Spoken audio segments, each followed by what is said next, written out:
Bonjour Lauriane, Bonjour, comment ça va? très très bien. Tu as le sourire en tout cas. Je l'ai souvent. Pourquoi? Ça fait partie de moi. J'aime rire, j'aime sourire à la vie, quoi qu'il arrive. Et tu as de très belles boucles d'oreilles jaunes. Merci beaucoup. Jaune, c'est vrai, c'est ma couleur préférée. Je m'attache toujours à avoir une pointe de jaune, une touche de jaune. Pourquoi? Parce que j'aime à dire que je suis solaire. Je suis une fille du soleil. Et c'est une couleur qui correspond au chakra de la fertilité, de la créativité. Mhm. Enfin, je me suis laissé dire ça en tout cas. Et c'est une couleur que j'aime porter. Quand je porte du jaune, je sens que la journée sera belle. Est-ce que tu peux te présenter s'il te plaît?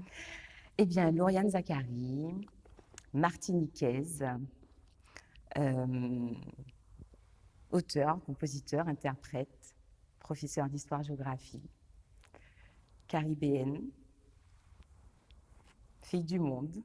Bon, on va s'arrêter là. Tu as grandi où? Alors, j'ai grandi d'abord à Fort-de-France, dans un quartier qui s'appelle la Cité d'Ilon. D'ailleurs, je salue tous ceux. C'est une nation là, c'était Ah, dit c'est là. une nation, voilà, c'est un peuple. Oui. Voilà, j'ai grandi là. Je n'y suis pas née, mais j'ai passé la plus grande partie de mon enfance dans ce quartier où j'ai construit de merveilleux souvenirs et de très, très belles amitiés. Et tu en es partie. Oui, j'en suis partie vers l'âge de. Je devais avoir quel âge? 18 ans.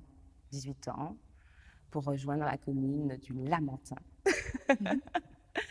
Et puis ensuite, pour partir faire mes études. Tu Voilà. étais où pour faire tes études? Alors, j'ai fait mes études d'abord à Montpellier, dans le sud de la France.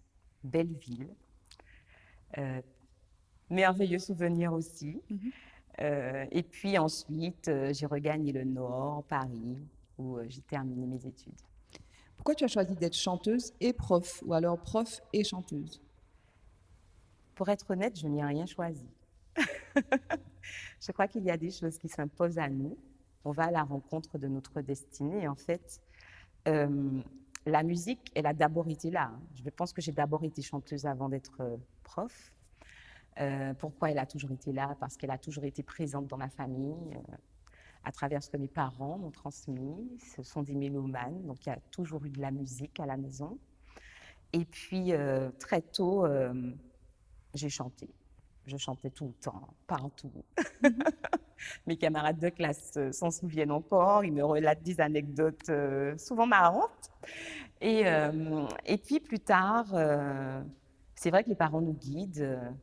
Et j'appartiens à une génération, je pense, qui a été orientée par les parents à faire des études, à poursuivre des études. Donc c'est important pour mes parents. Ils me disaient tout le temps, il faut une tête bien faite, bien pleine. Et comme j'aimais l'histoire-géographie, j'ai décidé de suivre des études d'histoire-géographie.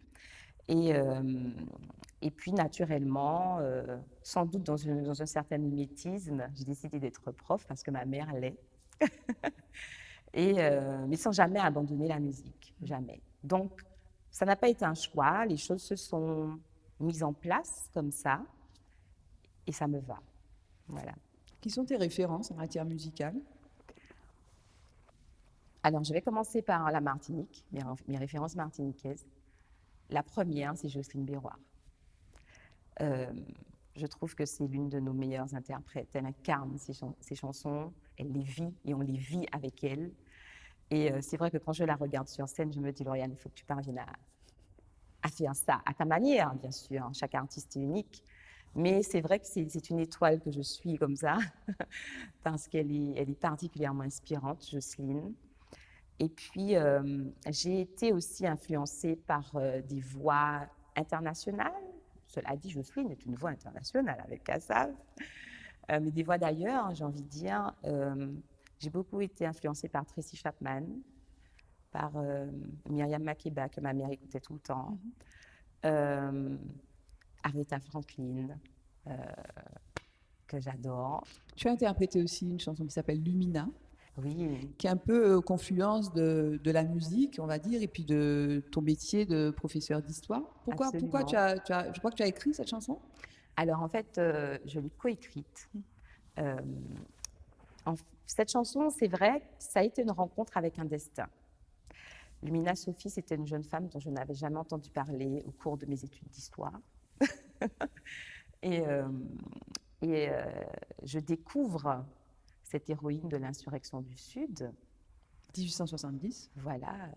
Et, euh, et je la découvre à travers le travail d'une association qui s'appelle Tifermasque, une association des Trois-Îlets, qui à l'époque montait des fresques historiques dans le cadre du mois des commémorations, du mois de mai. Et je découvre le destin de cette jeune femme. Je me dis, alors là, je n'ai jamais entendu parler de Lumina Sophie, c'est pas possible. Et tout de suite, j'ai été touchée par ce qu'elle a fait, j'ai été touchée par le fait qu'elle soit restée dans l'ombre si longtemps. À l'époque, Gilbert Pagot lui avait consacré quelques travaux de recherche, mais le grand public ne la connaissait pas du tout. Et c'est vrai que lorsque j'ai interprété Lumina, je ne m'attendais absolument pas à ce que cette chanson touche autant les Martiniquais. Et c'est vrai que 13 ans après, il y a même des gens qui m'appellent Lumina et qui sont encore touchés par le texte et par la musique. Donc Lumina Sophie dite surprise, donc Oui, c'est donc une révoltée donc qui a c'est une... participé à l'insurrection du Sud donc de septembre 1870 et Absolument, qui a été emprisonnée, qui a été absolument. envoyée au bagne. Qui est condamné au bagne en Guyane. C'était donc une condamnation qui était courante hein, pour ce genre de méfaits. Et c'est vrai que lors de l'insurrection du Sud, les autorités ont souhaité faire des exemples et ont été particulièrement sévères. Et Lumina meurt au bagne. Elle aura le temps de donner naissance à son fils avant de partir et elle mourra là-bas. Euh, Elle n'a pas été la seule héroïne de l'insurrection du Sud, il y en a eu d'autres, Madeleine Clem, Rosalie Soleil. Mais c'est vrai qu'elle a marqué les esprits et a marqué aussi les contemporains. Et tu dis dans ce morceau, nous palais dominer nous encore, respect honnête, soleil qu'a levé. Ce sont des mots qui sont d'actualité encore. Absolument, plus que jamais, Pourquoi? plus que jamais. L'actualité, les tristes actualités récentes, que ce soit l'affaire George Floyd, j'en passe, euh, nous montrent que les rapports de domination liés ou pas à ces questions raciales sont plus que jamais présents.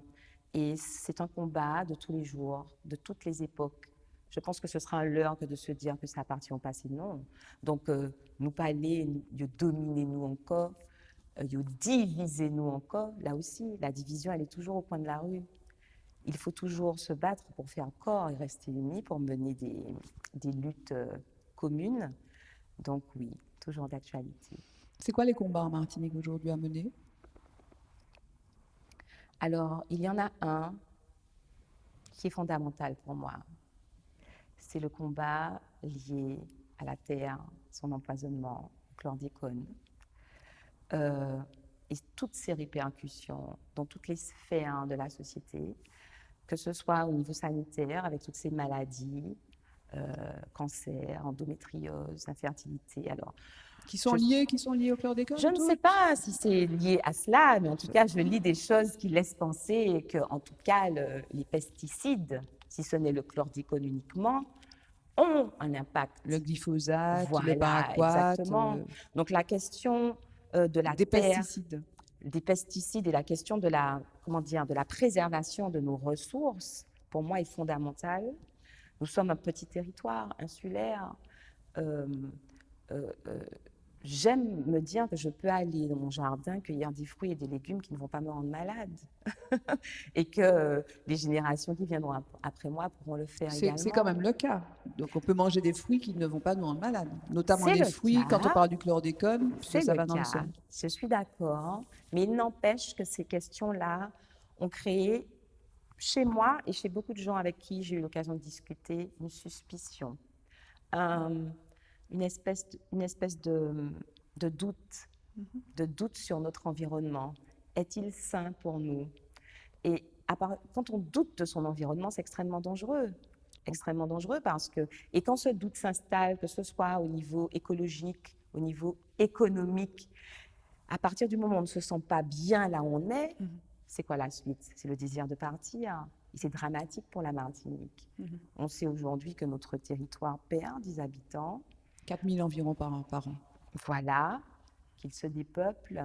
Et cette question-là aussi, elle est importante. Le retour de nos cerveaux, le retour de ces nouvelles générations qui font le choix de partir à tort ou à raison. Il n'y a pas de jugement dans ce que je dis. Mais pour moi, c'est important de revenir au pays avec tout ce qu'on aura appris et gagné à l'extérieur pour faire grandir ce territoire. Il en est digne. Qu'est-ce que tu es prête à faire pour que ça aille mieux? Prête à faire, continuer à diffuser à travers ma musique les messages qui me semblent être importants. C'est vrai que dans ce que j'écris, dans ce que je propose au public, j'aime souvent parler de résilience, d'amour, même si c'est parfois, comment dire, c'est un mot qui est parfois galvaudé. Tout le monde parle d'amour, beaucoup de gens en parlent, mais je crois qu'on n'en parle jamais assez et qu'il faut continuer à en faire la promotion parce que c'est important. Et l'amour avec un grand A, l'amour de soi, l'amour de son pays, l'amour des autres, l'amour des activités que l'on pratique et puis parler de la Martinique. Parler de la Martinique, en faire la promotion à travers celle que je suis et à travers mon art. Si je te dis Zitata, tu me dis quoi? Zitata, ah, moi je pense à ce que ma mère me disait quand j'étais plus jeune. Chamaitala Zitata. Je pense à des frétillements, je pense à je sais pas, une explosion d'énergie. Je vois des lumières qui scintillent, je vois la Martinique. C'est une expression créole qui dit beaucoup de ce que nous sommes, nous, les Antillais. Le mot de la fin? Le mot de la fin, eh bien, écoutez, j'ai passé un très beau moment avec toi, Barbara. Merci, Lauriane. Le plaisir fut partagé. Je souhaite longue vie à Zitata TV. Et puis, j'ai envie de dire à chacun d'entre nous, soyons confiants en l'avenir, malgré tout. Continuons à nous projeter avec dynamisme, foi, confiance. Ça ira. Voilà. Merci. Merci.